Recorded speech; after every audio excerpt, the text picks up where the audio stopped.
En Primera de Pedro, capítulo 3.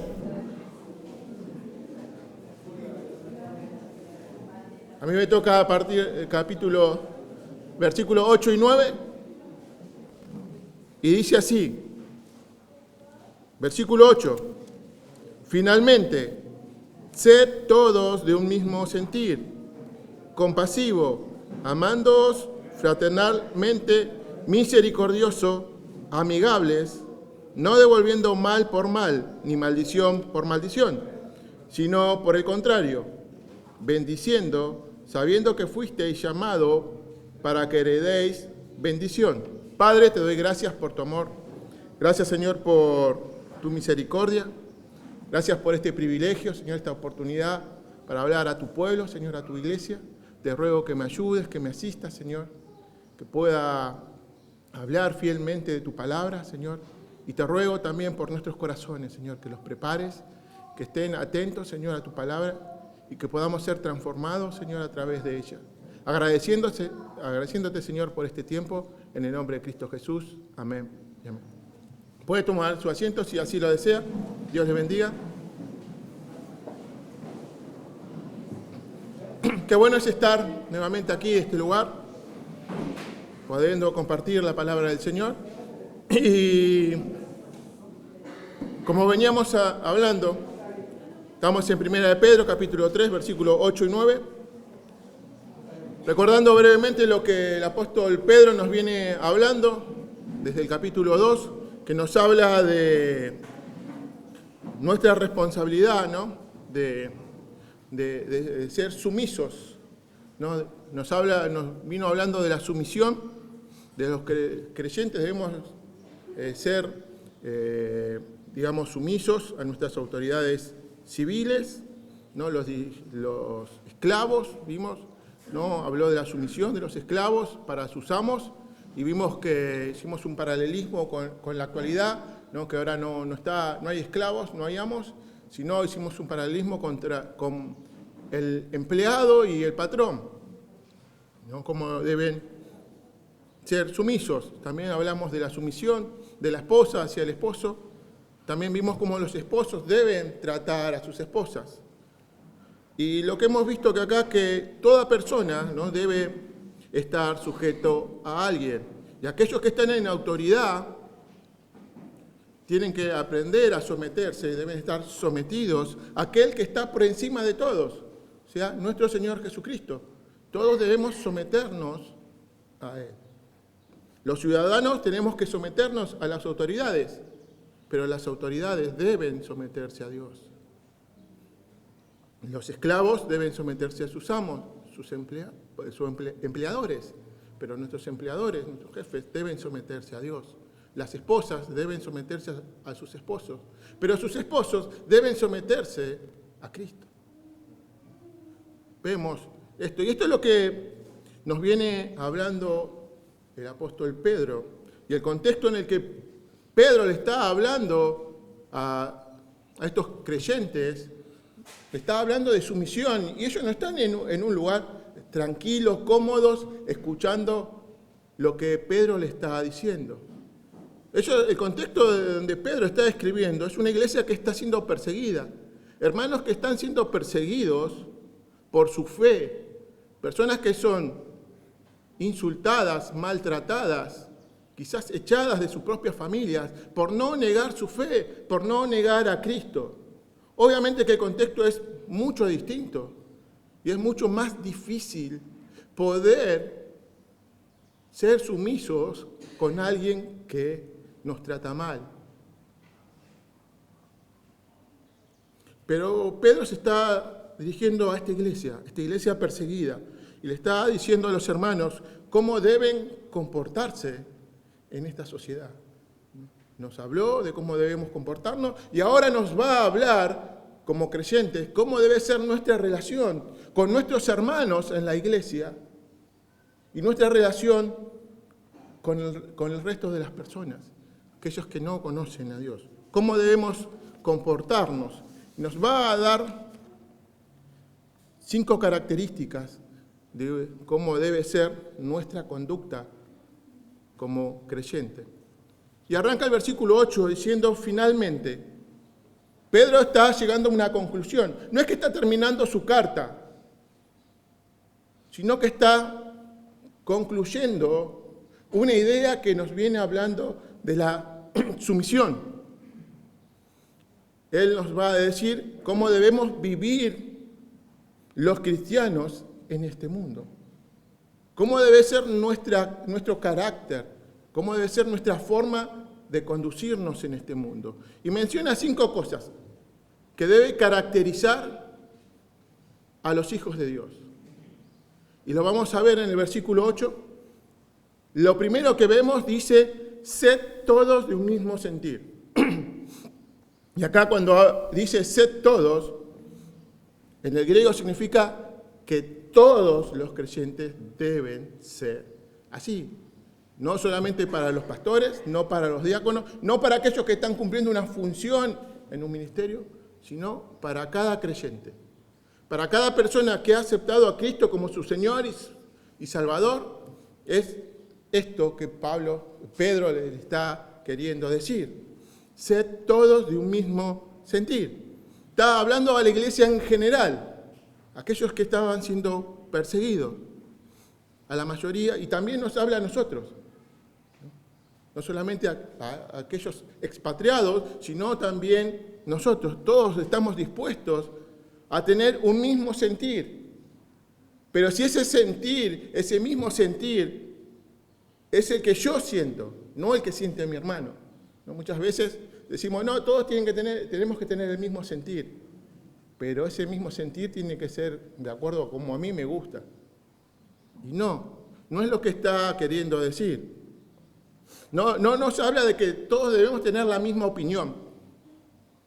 Pero sí nos habla de que debemos tener una actitud y un propósito correcto. Debemos tener una mente, un mismo sentir, y ese sentir común no es del pastor, no es de un anciano, sino ese es el mismo sentir que tuvo Cristo por su iglesia.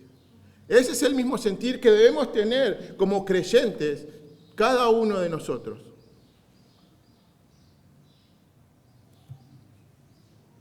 Y 1 Corintios capítulo 2, versículo 16, Pablo nos habla un poco de esto. Dice, ¿por qué? ¿Quién conoció la mente del Señor? ¿Quién le instruirá? Se pregunta Pablo. Y dice, mas nosotros tenemos la mente de Cristo. El mismo sentir de Cristo. Si somos creyentes debemos tener un mismo sentir. Y ese sentir es de nuestro Señor Jesucristo.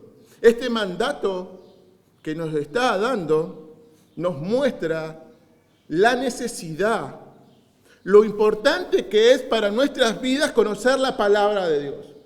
Un creyente no puede no conocer la palabra de Dios. No puede estar alimentándose si no lee la palabra del Señor, si no busca del Señor. Es un creyente espiritualmente hambriento. Debe haber el mismo sentir. Y para poder tener ese mismo sentir que nuestro Señor Jesucristo, debemos conocer su palabra. Debemos conocer lo que el Señor piensa, lo que el Señor nos manda. Porque si no conocemos su palabra, es difícil que podamos tener el mismo sentir que nuestro Señor Jesucristo. Mientras todos deberíamos ser de un mismo sentir, obviamente no podemos esperar que todos sean como uno. Obviamente, somos personas distintas. Así como el cuerpo tiene distintas células, no se compone con distintas células, que cada una tiene un rol diferente a la otra, pero cada una de esas células comparte un ADN que es el mismo. En cada una de ellas. Ese es el mismo sentir. Los miembros del cuerpo trabajan juntos, en unidad, aunque todos son diferentes. Cada uno cumple una función distinta. Los creyentes pueden diferir de cómo hacer o no hacer algo, pero sí debemos coincidir en lo que se hace y por qué hacerlo. Quizás no tengamos la misma opinión que otro hermano, pero sí debemos hacer lo que las Escrituras nos mandan que debemos hacer, de la forma que las Escrituras nos mandan, no como uno piensa que debe hacerlo. Eso me hacía recordar, hay un coro muy famoso acá en Argentina, no sé cuántos lo habrán escuchado, el coro Kennedy, ¿no? Sería así, o sea, un coro se compone de muchas personas que cada una canta con su voz, pero todos cantan la misma canción, pero todo es en armonía. Uno parece que escucha una sola voz, ¿no? Cuando lo escucha van todos. Así es lo que debemos ser como creyentes, ¿no? Un mismo sentir, todos ir para el mismo lugar, pensar lo mismo, pero la mente de Cristo, no de las personas. Debemos hacer como ese coro, todos debemos cantar y se debe escuchar solamente una voz, ¿no? En armonía, y esa voz es la voz de nuestro Señor Jesucristo. Esa es la primera característica que podemos ver como creyentes. La segunda está ahí al lado, en el versículo 8, sigue hablando. Dice que todos debemos ser compasivos.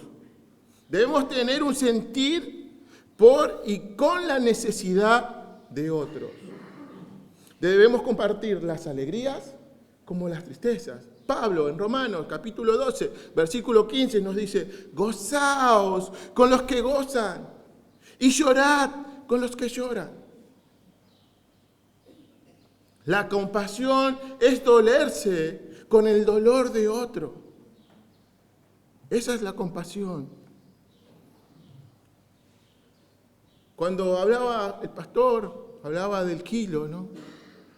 Y vemos, a veces cuando entrábamos y vemos esa canasta, de acuerdo cuán llena está esa canasta, vemos la compasión de cada uno de nosotros por nuestros hermanos que están pasando necesidades.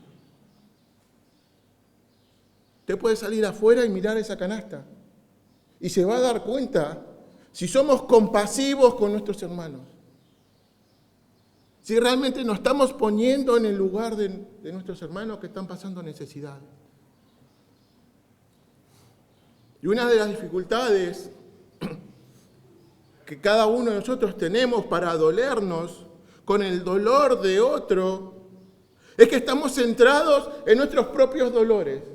Estamos centrados en nosotros mismos. Y nos olvidamos de nuestro hermano. De una u otra manera, todos pasamos dificultades, unos más grandes, otros menos complicadas, pero siempre estamos esperando que los demás vengan a consolarnos, que los demás hagan eso por mí.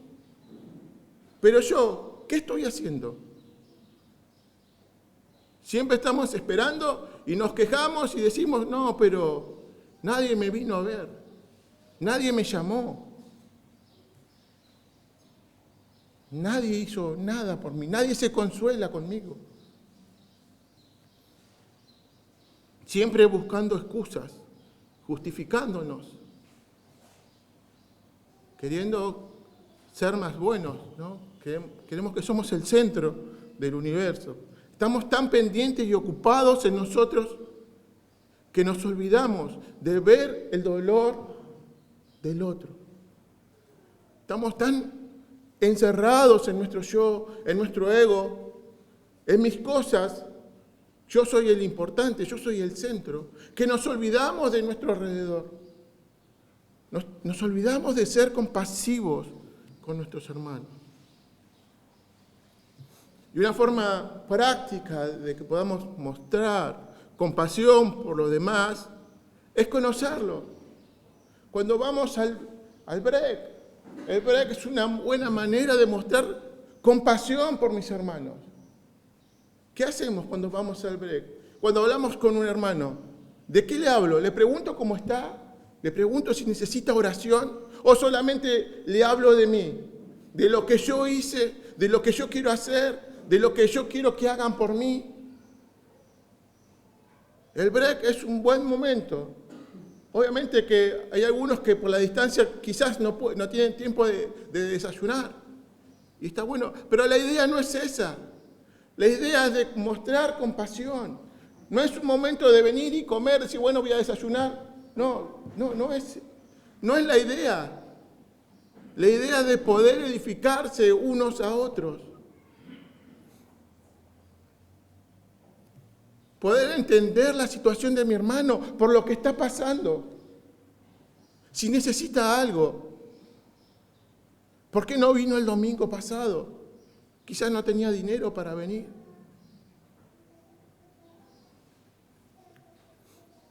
Mandando un mensajito de texto, llamándole. Cosas tan sencillas, tan simples, pero estamos tan centrados en nosotros que no lo hacemos. Algo tan sencillo y fallamos. ¿Por qué? Porque no entendemos la verdadera compasión. Esa compasión que tuvo nuestro Señor Jesucristo por cada uno de nosotros. Y nos olvidamos. También el apóstol Pedro nos habla otra característica que debemos tener como creyentes, la tercera. Dice que debemos amándoos fraternalmente. Que esto significa no verse, digamos, como extraños. ¿Cómo nos amamos fraternalmente sabiendo que la persona que está al lado tuyo no es un extraño, no es un pariente, un vecino lejano, alguien que lo ves cada tanto? Es un familiar cercano. Es alguien que comparte contigo una heredad y vamos a pasar una eternidad juntas. Es una familia cercana, es una familia. Puede existir diferencias, como cualquier familia, es verdad. Puede haber intercambio de palabras, ¿no? Pero cada aflicción, cada circunstancia que uno pasa acá con un hermano, la debe solucionar en el lugar, no debe esperar. No debemos esperar. Y esto lo podemos resumir, amando fraternalmente, con una frase que la dice nuestro Señor Jesucristo y está en las Escrituras. Y si usted quiere saber más cómo es esto, puede leer Primera de Juan. Y lo resumimos, amaos los unos a los otros. Sencillo. ¿Cómo lo definimos este amor fraternal? Amándonos unos a otros. Y es una constante en las Escrituras. Usted va a buscar las Escrituras, las cartas, y constantemente es un mandato para la iglesia que debemos amarnos unos a otros, constantemente. La otra vez en el seminario, el pastor se tomó el trabajo de buscar donde había versículos mandatos que las Escrituras nos daban para nosotros, unos a otros. Hizo por lo menos, nos mostró creo que 10 hojas, pastor, si no me equivoco, pero constantemente nos hablaba unos a otros, amar unos a otros. Y eso es lo que nos debe caracterizar como verdaderos creyentes. Debemos amarnos unos a otros. Pero por lo general siempre vamos a encontrar a alguien que es complicado amarle. No, hay personas que dicen, pero lo tengo que amar a pero... Y tratamos de esquivarnos. Lo vemos en el break, vamos por el pasillo y vemos que viene por el medio y nos vamos por el otro pasillo.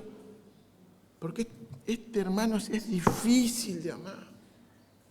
Es difícil de amar, ¿no? ¿Y qué hacemos? Andamos ahí esquivando, haciendo amagues, tratando de no cruzármelo, porque decimos, no, este hermano, la verdad, este hermano, no sé si es hermano. Pero si nos ponemos a pensar cómo el Señor nos amó a nosotros, siendo peores que nuestro hermano, deberíamos humillarnos y pedirle perdón al Señor y recomponer mi relación con mi hermano.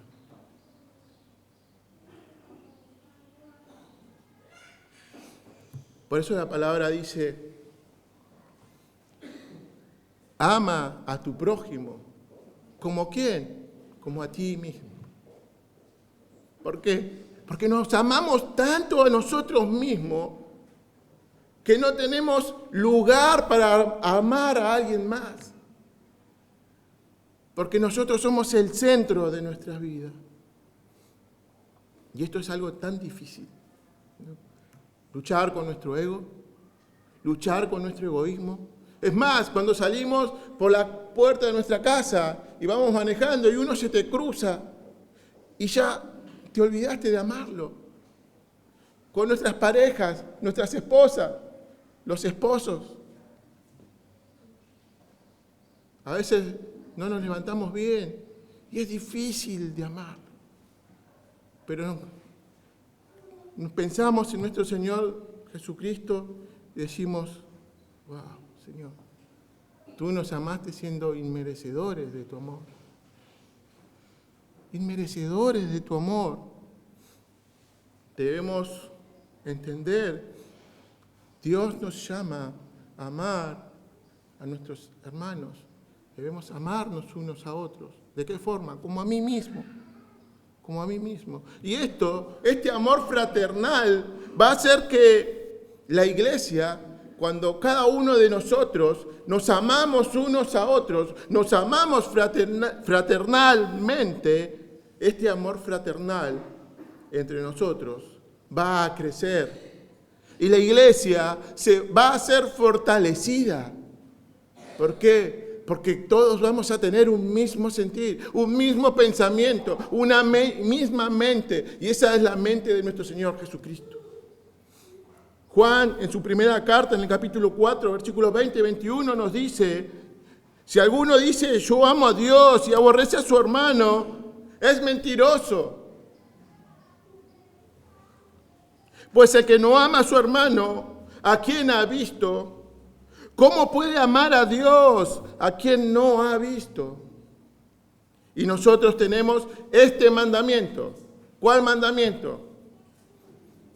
Mandamiento de Él, dice Juan. El que ama a Dios, ame también a su hermano. Si decimos que amamos a Dios y no a nuestros hermanos, somos unos mentirosos. La cuarta característica, podemos decirle, debemos ser misericordiosos. Ahí en el versículo 8 lo dice. Y la idea acá se refiere a algo interno, ¿no? A veces se lo traducen como entrañas o intestino. Nosotros lo decimos, te amo de lo más profundo de mi corazón. ¿Escuchó esa frase? La frase sería, no queda tan lindo como lo conocemos nosotros, pero la frase sería, te amo de lo más profundo de mis intestinos, ¿no? De mis entrañas, que sería lo que el apóstol Pedro nos está hablando de lo más profundo, ¿no? Un sentimiento profundo, que al igual que compasivos,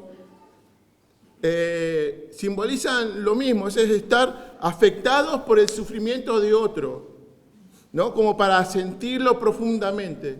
Es como nosotros conocemos habitualmente cuando dice, tenemos que ponernos en los zapatos del otro. ¿Escuchó esa frase? Ponerse en los zapatos del otro. No es que se va a poner mis zapatos, ¿no? Sino que debemos entender por lo que mi hermano estaba pasando, por lo que la hermana estaba pasando. Y eso es lo que nos está queriendo decir. Debemos sentirlo profundamente, siguiendo el tipo de compasión misericordiosa que Dios, por medio de su Hijo Jesucristo, tuvo por nosotros, por los pecadores. En las Escrituras tenemos varios ejemplos de misericordia. El más grande, el más perfecto, nuestro Señor Jesucristo en la cruz, personas burlándose. Él estaba siendo crucificado, le estaban repartiendo sus ropas y Él dice que les perdone No saben lo que hacen. Nuestro Señor Jesucristo. Ser justo, perfecto, sin pecado. Creador del mundo. El mundo se sostiene por Él. Y su creación estaba allí humillándola. Y Él aún así tuvo misericordia. Otro caso que vemos es en Hechos capítulo 7, Esteban, una persona que estaba siendo apedreada injustamente. Le tiraban piedras, estaba siendo acusado injustamente. ¿Saben cuál fue su reacción? Él no agarró las piedras y le empezó a devolver los piedrazos, no. Él no reaccionó así. No fue su reacción. Él intercede por aquellos que le estaban matando. Él intercede. ¿No te parece interesante decir, hay personas que te están matando, te están lastimando, y en vez de defenderte, en vez de devolverle lo que ellos estaban haciendo, Él ora por ellos? Eso es misericordia. Y Esteban murió poco después de pedirle a Dios que no les tomara su asesinato en su contra. Y lo quinto que podemos encontrar en el versículo 8 es amigables. Sería la traducción más correcta, humildes, una actitud de humildad. Y una persona humilde pone a los demás por delante de sí misma. Y la humildad era una de las características de nuestro Señor Jesucristo. Él fue un ser humilde, manso y humilde. Y eso significa que debemos estar dispuestos a rebajarnos, a bajarnos de allá arriba y realizar un servicio poco visible para servir a mis hermanos. Y poner los intereses de los demás antes que mis propios intereses. Podríamos decir que la humildad es una virtud en la vida de un creyente. Un verdadero creyente es humilde, no es soberbio. Pablo en Filipenses capítulo 2, versículo 3 nos dice, no hagáis por contienda o por vanagloria, nada hagáis, por contienda o vanagloria, antes bien con humildad, estimando a cada uno como superiores a él mismo. Nada hagas por contienda, por vanagloria. Lo que haces, ¿por qué lo haces?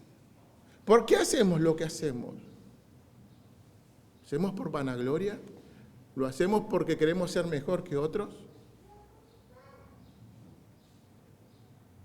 ¿O porque entendemos y somos realmente humildes?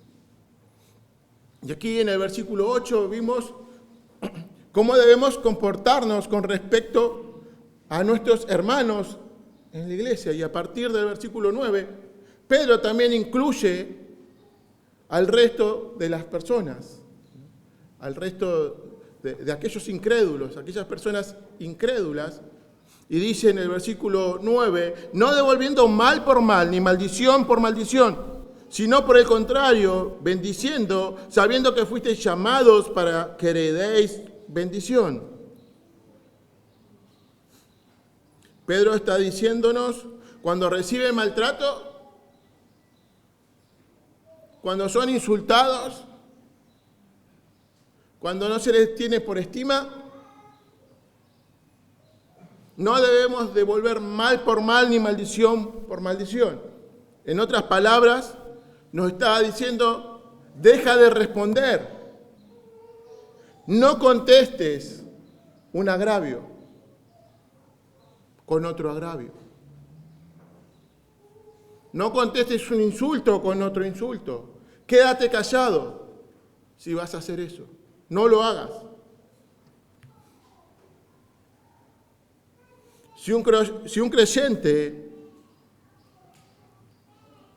no está contraatacando, no está actuando así, no el mal con el mal, no está respondiendo el mal con el mal, no lo hagas, sigue así, vas bien. Ahora si estás contestando insulto por insulto, maldición por maldición, debes arrepentirte. Porque el Señor te dice y nos dice que no lo debemos hacer. Que no lo debemos hacer. Pedro nos dice que debemos responder como ellos. No debemos responder como ellos, sino por el contrario. Nosotros somos distintos, no somos iguales a ellos, somos distintos. No podemos manejarnos como la gente del mundo. Si ellos responden mal con mal, nosotros debemos hacer lo contrario. Nuestra respuesta debe ser distinta. ¿Y cómo debe ser nuestra respuesta? Bendiciendo, sabiendo que fuimos llamados para que heredéis bendición. La palabra de Dios nos resalta que nosotros fuimos elegidos para bendecir a los demás. Y hoy por hoy es inconcebible ver a cristianos envueltos en conflictos, generando más conflictos. En vez de apaciguar las aguas, como decimos, le echan más leña al fuego. Y ponen por bandera, por estandarte ahí, diciendo, es que tenemos que reclamar nuestros derechos. Porque si no reclamamos nuestros derechos, nos van a tomar por tontos. Si no vamos ahí con la bandera, flameando, diciendo, estos son mis derechos, tenemos que exigir lo que nos pertenece. Terminamos ofendiendo a las personas, terminamos siendo irónicos con las personas, terminamos siendo sarcásticos. Y lo peor de todo es que ni siquiera pedimos perdón. Eso no se puede entender en la vida de un creyente. Y cuando preparaba la prédica, me acordaba de un hecho que sucedió, que lo contó el pastor. Pasó, yo pensé que había pasado mucho tiempo, pasó en marzo de este año, acá en González Catán, en el registro civil. Una persona que entró, no sé cuántos se habrán enterado de esta historia, que entró al registro civil y cansada, según ella, de tantas veces que había ido y siempre le daban una excusa, que no puede solucionar su trámite. Esta persona no tuvo la mejor idea que para escuchar, para reclamar su derecho justo para ella, desarmó el registro civil, revolvió sillas, rompió vidrios. Y esta persona, en teoría, era creyente. ¿No? Y uno puede decir, ¿cómo puede ser? ¿Cómo puede? Y muchas veces, quizás no llegamos a ese extremo, pero muchas veces cada uno de nosotros nos comportamos igual o peor que esta señora. Es penoso ver cristianos comportándose de esa manera. Y usted me puede decir, sí, pastor, pero usted no sabe, me ofendió. Si yo no soy sarcástico, si no soy irónico, me va a volver a hacer lo mismo.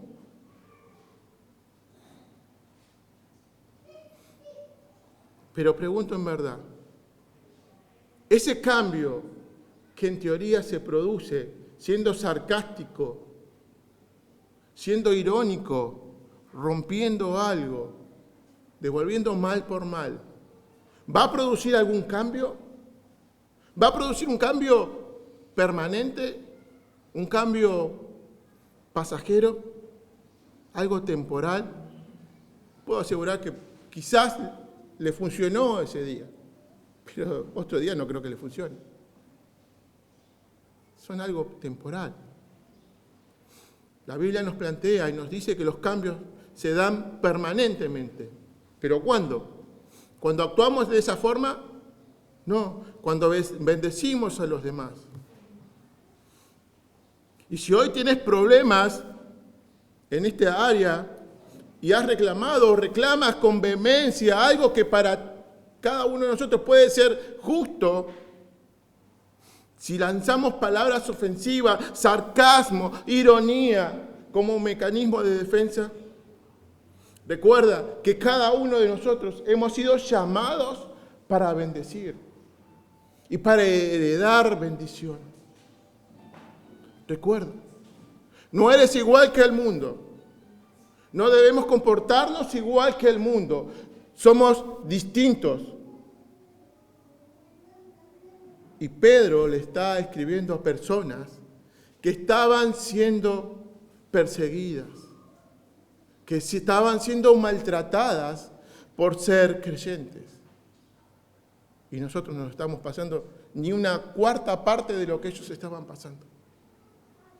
Y aún así queremos defender nuestros derechos. Oremos para que el Señor nos ayude a ser cada día más parecidos a Él. Pidámosle al Señor perdón si hemos actuado de una forma incorrecta, sabiendo que somos hijos de Dios. Debemos ser distintos a este mundo. No debemos comportarnos y no debemos manejarnos igual como se maneja este mundo. ¿Por qué? Porque no somos de acá. Somos extranjeros. Nuestra tierra está en los cielos, y así como cantábamos, un día el Señor va a venir a buscarnos y estaremos todos juntos allí viviendo eternamente, sin pecado, sin tristeza, y adorándole como Él realmente se merece. ¿No? Y esto es unos versículos que Pedro le está dando ánimo a los hermanos, ¿no?, que pasaban dificultades, y también para nosotros es de ánimo saber que a pesar de las dificultades, a pesar de que las personas no nos aman, a pesar de que somos blancos predilectos de la gente de este mundo, el Señor nos amó, siendo peores que ellos. Él nos rescató y ahora debemos ser luz en este mundo de oscuridad. Oremos. Padre, te doy gracias por tu amor, tu misericordia. Gracias, Padre, por tu palabra. Te ruego, Señor, que nos ayudes. Somos débiles, pecadores, Señor. Te ofendemos constantemente. Perdónanos, Padre, en el nombre de Jesús te lo pedimos. Amén.